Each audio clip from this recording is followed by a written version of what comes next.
Female astrology पे कुछ अंदरूनी बातें, कुछ महत्वपूर्ण बातें इस वीडियो में देने जा रहा हूँ। आशा करता हूँ आपको पसंद आएगी और अनुरोध करता हूँ कि इसका रस लेने के लिए वीडियो को अंत तक ज़रूर देखिएगा। आज हम बात करेंगे विडोहुड योग। किसी लड़की के हॉरोस्कोप में विधवा योग जो होता है उसको कैसे देखते हैं, इसके बारे में हम बात कर रहे हैं। सबसे पहले बात करेंगे लॉर्ड ऑफ सेवंथ, सातवां घर शादी का होता है। Lord of seventh and eighth होता है निर्वाह का, शादी के निर्वाह का, फ्रक्टिफिकेशन ऑफ मैरिज। 8वें घर से देखते हैं, शादी को 7वें घर से देखते हैं। जब शादी हो जाती है 7वां घर, उसके बाद रोल आता है 8वें घर का, शादी का निर्वाह कैसे होता है। यहाँ पे निर्वाह के कई चीज़ें होती हैं। यहाँ पे 8वां घर डॉरी का भी होता है, 8वां घर इंसल्ट का भी होता है, 8वां घर डिजीज़ का होता है, 8वां घर ऑपरेशन का होता है, 8वां घर इनहेरिट प्रॉपर्टी का होता है, जो झगड़े के कारण बनते हैं। वही हमारी शादी में कई बार खटास डाल देते हैं, कई बार हमारी शादी को स्वर्ग बना देते हैं। इसलिए यदि 7वें का स्वामी और 8वें का स्वामी कोई भी ग्रह हो, जो 7वें घर में जो राशि पड़ी उसका स्वामी और 8वें घर में जो राशि पड़ी उसका स्वामी बुरे ग्रहों से पीड़ित हो, बुरे ग्रहों से दृष्टि से पीड़ित हो, तो भी शादी में विडोहुड योग बनता है। शादी का नाश, विडोहुड का मतलब शादी का नाश। Lord of seventh, 8th in 12th, 7वें घर का स्वामी और 8वें घर का स्वामी जो है वो 12वें घर में हो एंड आइदर 7 और 8th एस्पेक्टेड बाई मैलेफिक्स। 7वें और 8वें घर के स्वामी 12वें घर में हो और 7वें या 8वें घर में किसी बुरे ग्रह की दृष्टि हो तो विडोहुड योग बनता है। 7th lord as a malefic, 7th lord as a malefic और in a malefic house while Mars Saturn are in 7th and 8th। Mangal और शनि 7वें घर में या 8वें घर में बैठे हों, 7वें घर का स्वामी मैलेफिक हो या मैलेफिक घर में बैठा हो तो भी विडोहुड योग बनता है। लॉर्ड ऑफ सेवंथ, 7वें घर का स्वामी सैटर्न के साथ मंगल के द्वारा दृष्ट हो और ऐसे समय में चंद्रमा और राहु जो है 8वें घर में बैठे हों तो भी विडो योग बनता है, विडोहुड योग बनता है, विधवा योग बनता है। राहु मार्स सैटर्न इन 7th और 8th हाउस और मार्स और राहु इन 2nd, 7th और 8th हाउस। चाहे तो राहु मंगल सैटर्न इकट्ठे 7वें घर में या 8वें बैठे हों या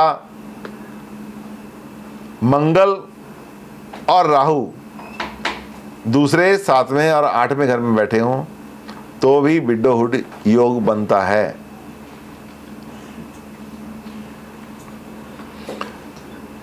Rahu in 7th and 7th lord with sun aspected by lord of 8th। Rahu 7वें घर में हो और 7वें घर का स्वामी सूर्य के साथ हो और उसको 8वें घर का स्वामी देखता हो तो भी विडोहुड योग बनता है। Malefic planet in strength in 7th, बुध मंगल जो है वो मैलेफिक जो प्लैनेट है कोई भी, राहु केतु शनि मार्स, स्ट्रेंथ बहुत ज़्यादा हो और 7वें घर में हो तो भी विडोहुड योग बनता है। सन सैटर्न इन 8th, सूर्य और सैटर्न, सूर्य और शनि 8th में हो तो विडोहुड और बैरननेस, बच्चा नहीं होता या विडोहुड योग, दोनों में से एक बन जाता है। और aspect by both moon and Mars on 8th, चंद्रमा ऐसे में सन सैटर्न का एस्पेक्ट हो 8वें घर पे और चंद्रमा और मार्स भी उसको देखते हों तो भी विडोहुड योग बनता है। Malefic influence on eighth and eighth lord in malefic नवांशा। आठवें घर पे बुरी दृष्टि हो और आठवें घर का जो स्वामी है नवांश में बुरे घर में बैठा हो तो भी विडोहरी योग बनता है। सीवियर मैलेफिक इन 12th और 8th, बहुत गंदे ग्रह बुरे ग्रह आठवें घर में या 12वें घर में बैठे हों तो भी बैरननेस या विडोहरी योग बनता है। 3 malefic unrelieved by benefic aspect in 7th house. यदि 3 बुरे ग्रह 7वें घर को देख रहे हों और उनको कोई बुरा अच्छा ग्रह वहाँ पे ना हो या उनको देखता ना हो तो भी विडोहरी योग बनता है। तो ऐसे थे विडोहरी योग। अब evil disposition of married life, जब शादी की जो डिस्पोजिशन है, शादी का निर्वाह जो है वो अच्छा ना हो रहा हो तो उसके लिए कौन से कॉम्बिनेशन होते हैं। पहले राहु, सबसे पहले तो ऊपर जो विडोहरी योग है वो सारे कॉम्बिनेशन, उसके साथ एडिशनल कॉम्बिनेशन हो सकते हैं। राहु सैटर्न इन 7th expected bye Mars. Rahu और सैटर्न 7th में बैठे हो, मंगल उसको देख रहा हो, और या फिर आपकी पत्री में जो बृहस्पति है वो बहुत बुरे स्थिति में हो, वीक हो, कमज़ोर हो। Association between powerful Saturn and Venus. Powerful Saturn और वीनस आपस में इकट्ठे हों। Venus Rahu Mars in 3 successive house in this order. जो वीनस राहु और मंगल है, वीनस सबसे पहले बैठा हो, फिर उसके बाद राहु बैठा हो, उसके बाद मंगल बैठा हो, तो राहु वीनस के बाद राहु, राहु के बाद मार्स जब बैठता है तो भी ये शादीशुदा ज़िंदगी के लिए अच्छा नहीं होता है। सीवियर अफ्लिक्शन ऑफ मार्स, जब मंगल का बहुत ज़्यादा, मंगल को पीड़ित किया जाता है बुरे ग्रहों से तो भी ये अच्छा, शादी के लिए अच्छा नहीं होता है। वीनस इन लियो, शुक्र। सर हाँ जी सर। सर जो अफ्लिक्टेड वीक जुपिटर है ये कहीं भी बैठा हो। हाँ जी, कहीं बैठा हो, हॉरोस्कोप में कहीं बैठा हो। जुपिटर क्या होता है, जो जुपिटर होता है वो एथिकल सेंस देता है इंसान को। जिसका बृहस्पति कमज़ोर होगा और अफ्लिक्शन में होगा उसकी शादी उसकी अपनी गलती से खराब होती है। Venus in Leo close to sun in varga of सन। शुक्र और सूर्य बहुत क्लोज हों आपस में, विद इन 3 डिग्री हों और सूर्य के वर्ग में हों तो दिक्कत आती है नवांश में। Venus surrounded by sun moon in reference to 7th house. शुक्र जो है 7वें घर में हो या सन और शुक्र मून जो है आसपास बैठे हों तो भी दिक्कत आती है। अमावस का शुक्र हो गया। Lord of 4th and 9th debited, चौथे घर का स्वामी जहाँ हमारा सुख स्थान है, जो 9वां घर जो भाग्य स्थान है, जब इनके जो मालिक हैं, लॉर्ड हैं, वो अपनी नीच राशि में बैठे होंगे तो भी प्रॉब्लम आएगी। Mars in Jupiter sign aspected by Jupiter, Mangal Brihaspati के साइन में बैठा हो और बृहस्पति इसको देखता हो तो भी शादी में प्रॉब्लम आती है। Afflicted 7th lord in dual sign और in 7th 8th house gives plural marriages. जो 7वें घर का स्वामी ड्यूल साइन में बैठा हो या 7वें और 8वें घर में बैठा हो तो एक से ज़्यादा शादियां होती हैं। Jupiter's aspect minimise this blemish. यदि बृहस्पति इसको देखता हो तो बहुत कम ऐसा होता है, लेकिन अब ऐसा है कि 2 शादियां, आज की डेट में 2 शादियां कोई नहीं करता, कोई बिरला करता है। ऐसे में हम ये बोल सकते हैं कि एक से ज़्यादा पत्नी से या एक से ज़्यादा आदमी से या औरत से आपके ज़िंदगी में संबंध जरूर बनेंगे। जब ऐसा होगा, 7th लॉर्ड जब अफ्लिक्टेड होगा और वो ड्यूल साइन में बैठा होगा तो एक से ज़्यादा व्यक्ति के साथ अपोजिट सेक्स में आपके संबंध बनेंगे। और साथ में ये 8वें में बैठा होगा तो भी आपके संबंध जरूर बनेंगे। तो ऐसा एक नियम है जो हमें फॉलो करना होता है। उसके बाद है सुमांगली, जो बहुत भाग्यशाली, जिसका सब कुछ अच्छा जाना है। उसके क्या कॉम्बिनेशन है? अब तो बुरे थे, अच्छे कॉम्बिनेशन क्या होता है? सुमांगली, जिसका भविष्य अच्छा है, जिसकी खुशियां हैं, जिसके पास है मंगल, जिसकी ज़िंदगी में मंगल है, मंगल। तो उसके क्या कॉम्बिनेशन है? बेनिफिक इन सेकंड और इन 8th हाउस। 8वें घर में अच्छे प्लैनेट बैठे हों और दूसरे घर में बैठे हों। दूसरा घर परिवार का है, जिसका परिवार सुखी है वो खुद सुखी है। 8वां घर फ्रक्टिवेशन और मैरिज है, जिसकी फ्रक्टिवेशन सुखी है वो अच्छी सुखी है। Jupiter aspect on 8th house, 8वें घर पे जिस पे बृहस्पति का साया हो, दृष्टि में हो, 8वां घर बृहस्पति की दृष्टि में हो, उसकी शादी अच्छी जाती है। Benefic in second, malefic in 8th, दूसरे घर में बेनिफिक हो, 8th में मैलेफिक हो तो भी शादी ठीक रहती है। Jupiter aspects Lord of 8th, 8वें घर के स्वामी को बृहस्पति का एस्पेक्ट हो तो भी शादी ठीक जाती है। बृहस्पति का स्वामी, बृहस्पति का एस्पेक्ट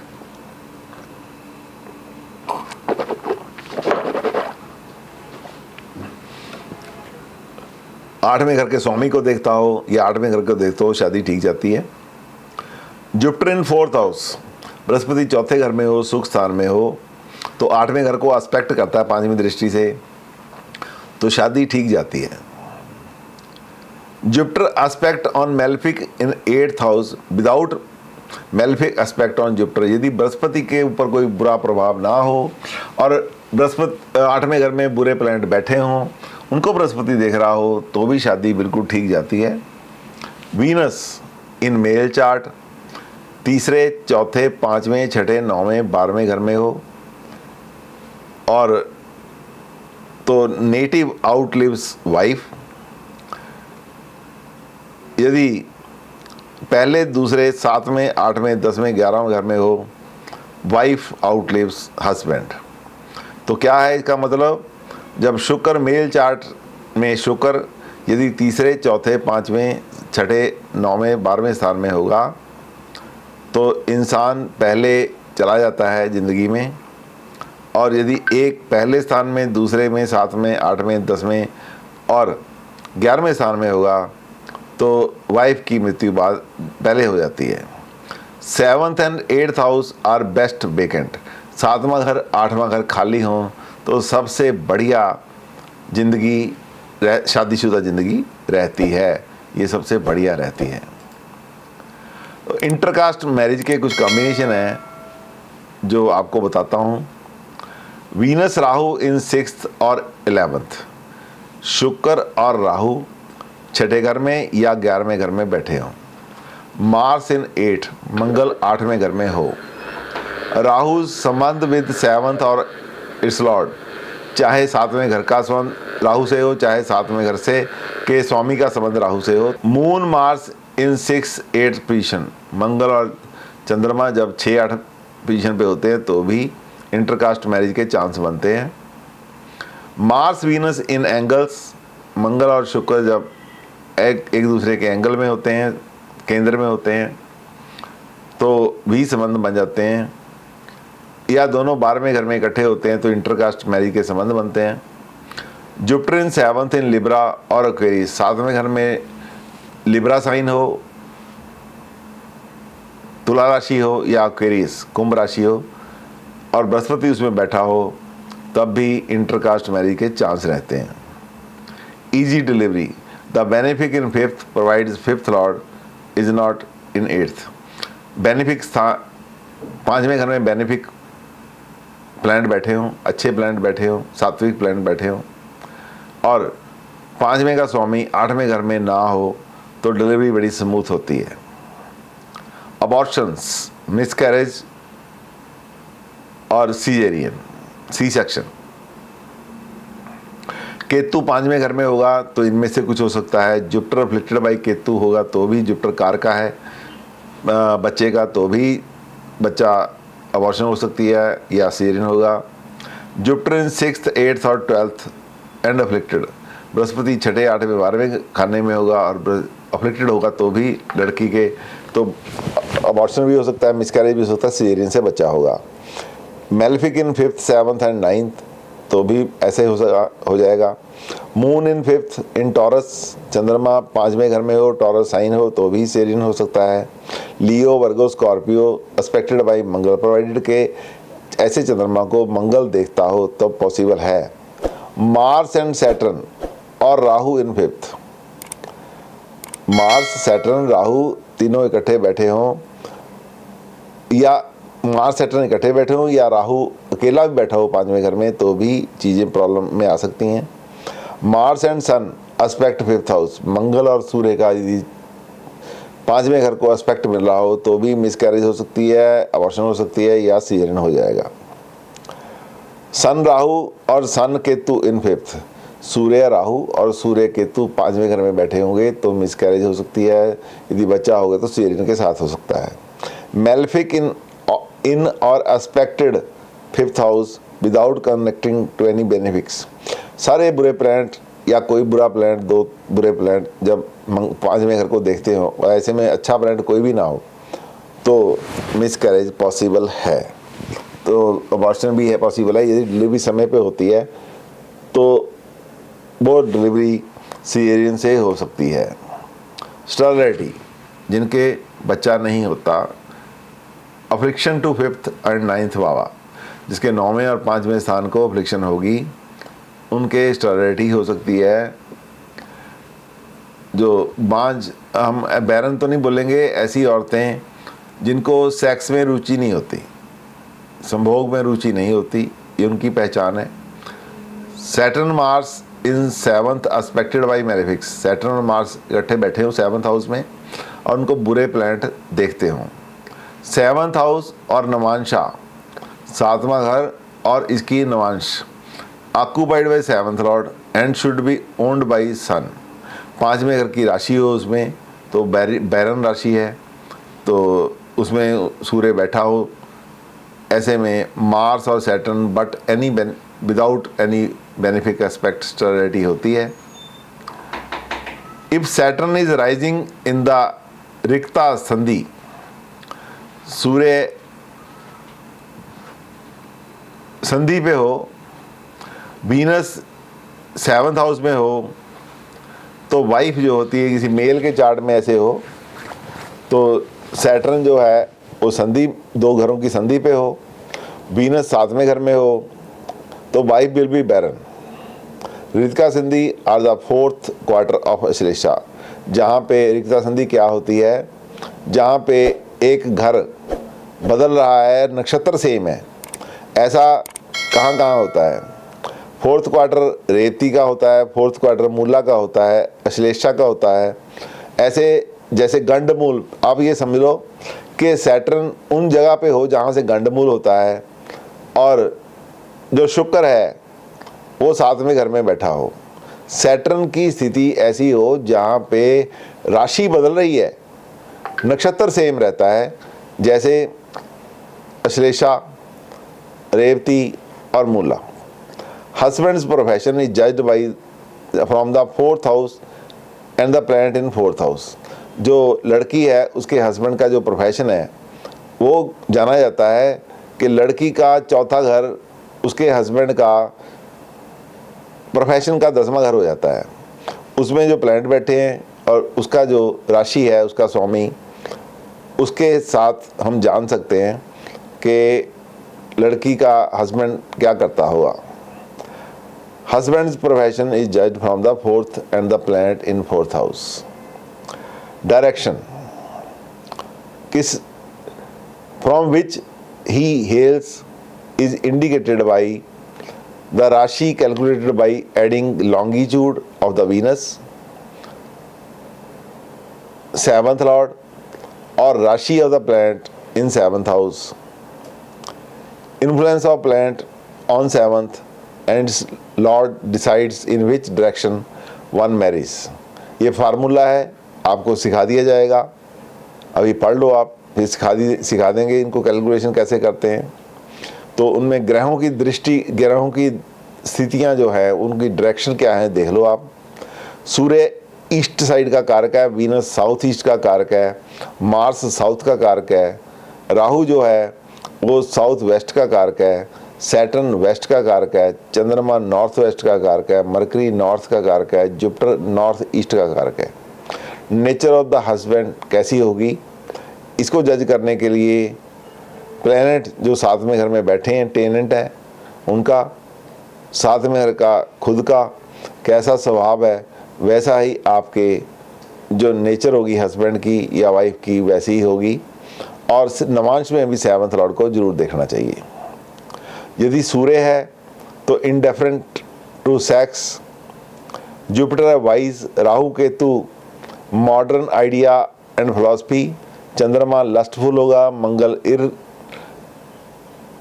इनस्क्राइबल जिसकी नेचर का पता नहीं चलता, मरकरी लर्नड होगा, सैटर्न एज होगा, वीनस अट्रैक्टिव और फॉर्चुनेट होगा।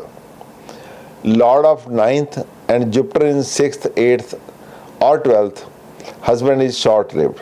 9वें घर का स्वामी और बृहस्पति यदि 6ठे 8वें 12वें घर में होते हैं तो ये पति की उम्र को कम करते हैं।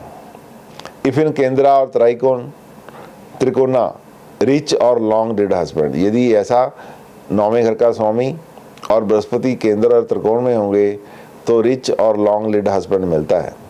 इफ कंजंक्ट विद मरकरी और 4th लॉर्ड लर्नेड, बुध के साथ उसका संबंध होगा 9वें घर का स्वामी और बृहस्पति का, तो लर्नेड भी होगा और बढ़िया भी होगा।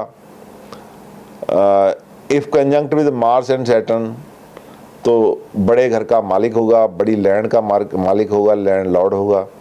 If conjunct with node Rahu और केतु के साथ होगा तो वो विलियन और फ्रॉड पर्सन होगा। ये सारे केस मैंने आपको बताए हैं, इसको याद रखना, इसको समझना, आपके पास PDF फाइल पहुंच जाएगी। आशा करता हूं आज का ये लेक्चर आपको अच्छा रहा होगा। यदि अच्छा लगा तो लाइक कीजिए, सब्सक्राइब कीजिए और शेयर कीजिए। Thank you very much.